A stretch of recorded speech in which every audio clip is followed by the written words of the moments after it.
صفحہ نمبر 228، سیرت النبی، اور سبجیکٹ ہمارا چل رہا ہے غزوہ احد، پیج نمبر 228۔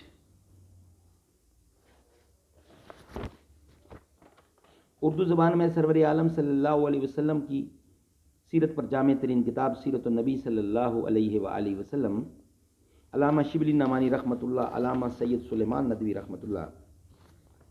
اعوذ باللہ السمیع العلیم من الشیطان الرجیم، بسم اللہ الرحمن الرحیم، الحمد للہ رب العالمین والصلاة والسلام علی رسولہ محمد وعلی آلہ واصحابہ اجمعین۔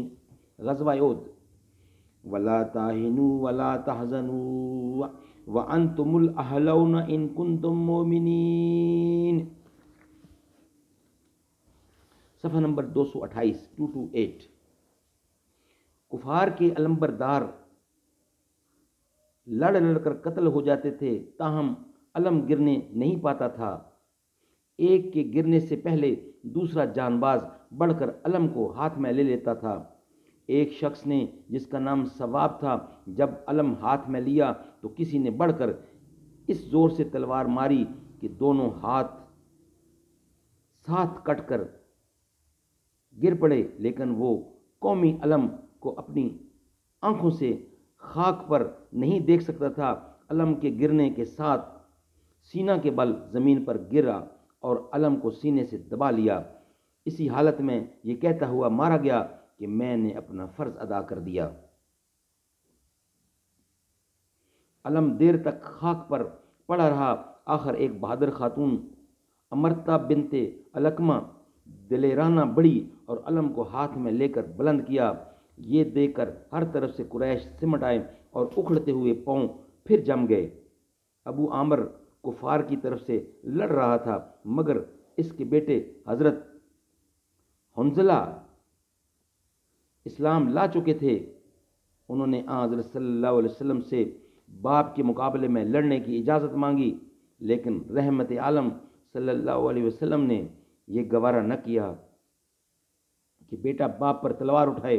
حضرت حنظلہ نے کفار کے سپہ سالار ابو سفیان پر حملہ کیا اور قریب تھا کہ ان کی تلوار ابو سفیان کا فیصلہ کر دے۔ دفعتاً پہلو سے شداد بن اسود نے جھپٹ کر ان کے وار کو روکا اور ان کو شہید کر دیا، یعنی حضرت حنظلہ کو۔ تاہم لڑائی کا پلہ مسلمانوں ہی کی طرف تھا۔ علم برداروں کے قتل اور حضرت علی رضی اللہ اور حضرت ابو دجانہ کے بے پناہ حملوں سے فوج کے پاؤں اکھڑ گئے۔ بہادر ناز جو رجس سے دلوں کو ابھار رہی تھیں، بہادر نازینتیں، یعنی عورتوں کی بات ہو رہی ہے، بدحواسی کے ساتھ پیچھے ہٹیں اور مطلع صاف ہو گیا، لیکن ساتھ ہی مسلمانوں نے لوٹ کر لوٹ شروع کر دی۔ یہ دیکھ کر تیر انداز جو پشت پر مقرر تھے وہ بھی غنیمت کی طرف جھکے۔ حضرت عبداللہ بن جبیر نے بہت روکا، لیکن وہ رک نہ سکے۔ تیر اندازوں کی جگہ خالی دیکھ کر خالد نے عقب سے حملہ کر دیا۔ یہ خالد وہ ہیں جنہیں خالد بن ولید کہا جاتا ہے، جو اس وقت مسلمان نہیں ہوئے تھے۔ یہ وہ خالد ہیں جو کفار کی فوج کی طرف سے آئے تھے۔ تو تیر اندازوں کی جگہ دیکھ کر خالد بن ولید نے عقب سے حملہ کیا۔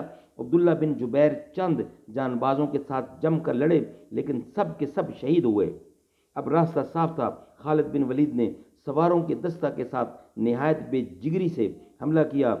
لوگ لوٹنے میں مصروف تھے، یعنی مال غنیمت۔ مڑ کر دیکھا تو تلواریں برس رہی ہیں۔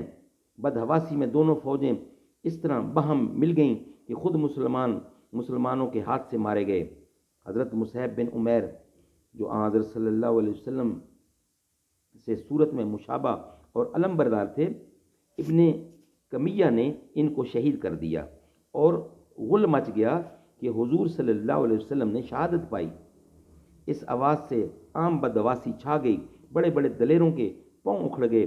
بدحواسی میں اگلی صفیں پچھلی صفوں پر ٹوٹ پڑیں اور دوست دشمن کی تمیز نہ رہی۔ حضرت حذیفہ کے والد یمان اس کشمکش میں آگے آ گئے اور ان پر تلواریں برس پڑیں۔ حضرت حذیفہ چلاتے رہے کہ میرے باپ ہیں، لیکن کون سنتا تھا؟ غرض وہ شہید ہو گئے۔ اور حضرت حذیفہ نے اظہار کے لہجہ میں کہا، مسلمانوں، تم کو خدا بخش دے۔ رسول اللہ صلی اللہ علیہ وسلم نے مڑ کر دیکھا تو صرف 11 مسلمان پہلو میں ہیں، جن میں حضرت علی مرتضیٰ، حضرت ابو بکر صدیق، حضرت سعد بن ابی وقاص، حضرت زبیر بن عوام، حضرت ابو دجانہ، حضرت طلحہ کا نام بہ تخصیص معلوم ہے۔ صحیح بخاری میں یہ روایت ہے کہ رسول اللہ صلی اللہ علیہ وسلم کے ساتھ صرف حضرت طلحہ اور حضرت سعد رہ گئے تھے۔ اس ہلچل اور اضطراب میں اکثروں نے تو بالکل ہمت ہار دی، لیکن جان بازوں کا بھی زور نہیں چلتا تھا۔ جو جہاں تھا وہیں گھر کر رہ گیا تھا۔ حضرت صلی اللہ علیہ وسلم کی کسی کو خبر نہ تھی۔ حضرت علی رضی اللہ تلوار چلاتے اور دشمنوں کی صفیں الٹتے جاتے تھے، لیکن کعبہ مقصود رسول اللہ علیہ وسلم کا پتہ نہ تھا۔ حضرت انس کے چچا ابن نظر لڑتے بھیڑتے موقع سے آگے نکل گئے۔ دیکھا تو حضرت عمر نے مایوس ہو کر ہتھیار پھینک دیا ہے۔ پوچھا، یہاں کیا کرتے ہو؟ بولے، اب لڑ کر کیا کرنا ہے؟ رسول اللہ نے تو شہادت پائی۔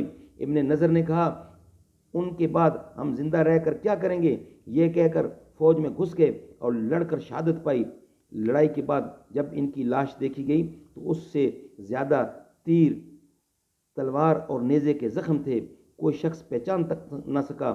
ان کی بہن نے انگوٹھی دے کر پہچانا۔ اس کا بقیہ حصہ انشاءاللہ نیکسٹ ویلاگ میں بیان کیا جائے گا۔ اللہ تعالی ہمیں اس سے نصیحت پکڑنے کی توفیق عطا فرمائے۔